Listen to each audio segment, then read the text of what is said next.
मेरा प्रणाम। आज हम ये जानकारी लेंगे कि जो हम शगुन का रुपया देते हैं, व्यवहार देते हैं, निवेश करते हैं, तो हम उसमें 1 रुपया, ये देखिए लिफाफा है, इसके अंदर रुपया रखा हुआ है और इसमें 1 रुपया लगाते हैं। ये 1 रुपया लगा हुआ है, सब में 1 रुपया लगा हुआ है, ये सब लिफाफों में 1 रुपया। तो इसमें ये जानकारी लेंगे कि 1 रुपया क्यों लगाया जाता है, क्यों डालते हैं इसमें 1 रुपया। तो इसके कुछ कारण हैं। कुछ कारण ये है कि संख्या जो 0 होती है, अगर हमने 200 दिया, हमने अगर ये 500 दिया, ये 500 दिया, इसके बाद आता है 0, लास्ट में 0 है। और 0 जो होता है वो अंत का प्रतीक होता है। संख्या जो 0 होती है वो अंत का प्रतीक होती है। और शुरुआत कहाँ से होती है? 1 से होती है। ये शुरुआत का प्रतीक है। तो जो 1 रुपया है,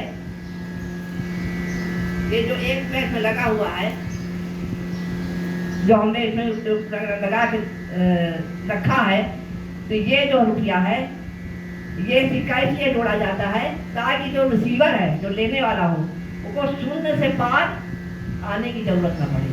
ये प्रगति का है, 1 रुपया प्रगति का है, निरंतरता का है, गतिशीलता का है।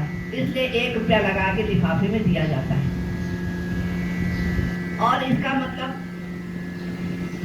1 रुपया का मतलब ये भी होता है, पहला मैं ये बताऊंगी, पहला ये वरदान स्वरूप होता है। जैसे हमने 201 दिया, 501 दिया, 51 दिया, 101 दिया, जो भी हमने दिया, तो अविभाज्य है। इसको आप अविभाजित नहीं कर सकते।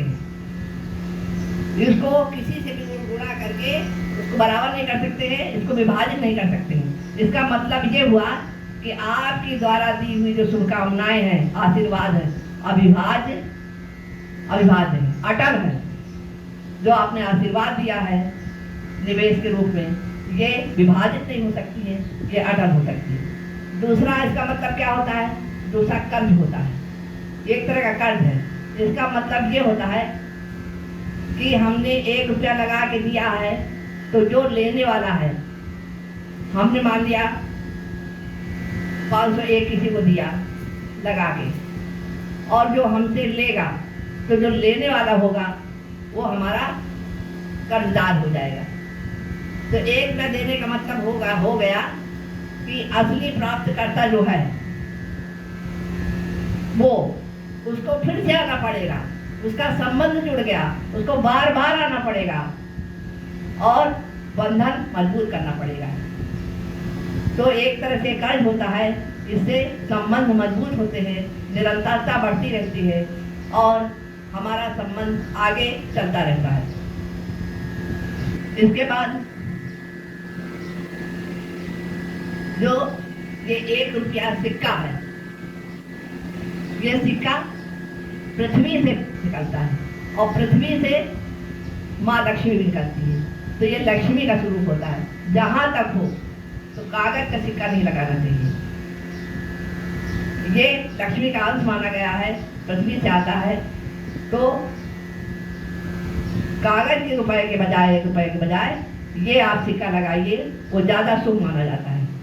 और जब भी हम शगुन, किसी को शगुन देते हैं, पकड़ाते हैं, तो हम प्रार्थना करते हैं, ये कामना करते हैं, जो भी धन देते हैं कि वो खूब बढ़े, हमारे प्रियजनों की समृद्धि लाए, उसकी उन्नति लाए, ये कामना करते हुए शगुन देना चाहिए। और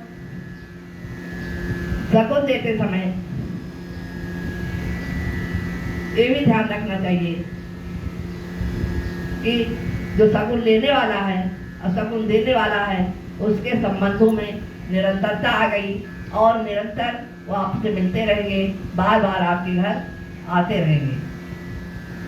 शगुन की जो बड़ी रकम होती है, इसके अंदर जो बड़ी रकम है, ये बड़ी रकम है, इसको हम खर्च कर सकते हैं, ये ध्यान देना चाहिए, इसको खर्च सकते हैं। लेकिन जो सिक्का है, जो सिक्का हमने धन में दिया है, वो उसको शगुन में नहीं, उसको खर्च में नहीं लाना चाहिए, उसको बुद्धिमानी से खर्च करना चाहिए, किसी अच्छे कर्म में, दान देने में इस सिक्के का प्रयोग करें। बाकी जो आपको दिया गया है धन, वो आप आराम से उसको खर्च कर सकते हैं। एक बहुत बड़ी ध्यान देने वाली बात है कि श्राद्ध, तर्पण, इन सब चीजों में पैसा नहीं लगाया जाता है। ये 1 रुपया लगा के श्राद्ध तर्पण में नहीं दिया जाता है। पहले पुराने समय में हमारे यहाँ जब बहुत पुराने बुजुर्ग थे, देखा है हमने कि वो देवी देवताओं की पूजा के समय जब पंडित पूजा कराते थे तो 1 का सिक्का ही चढ़ाते थे, 1 का सिक्का चढ़ा के पूजा करते थे। वो निरंतरता का प्रतीक होता है, आगे बढ़ने का प्रतीक होता है, परमात्मा से प्रार्थना का प्रतीक होता है कि आपका आगमन होता रहे, आप हमारे यहाँ आए, समृद्धि देते रहे, हमको आशीर्वाद देते रहे। इसलिए आज यही चर्चा हुई कि शगुन के लिफाफे में 1 रुपया क्यों रखा जाता है। ये बड़ा ही महत्वपूर्ण है, जो जानकारी हम लोगों को नहीं थी वो प्राप्त हो रही है। नमस्कार।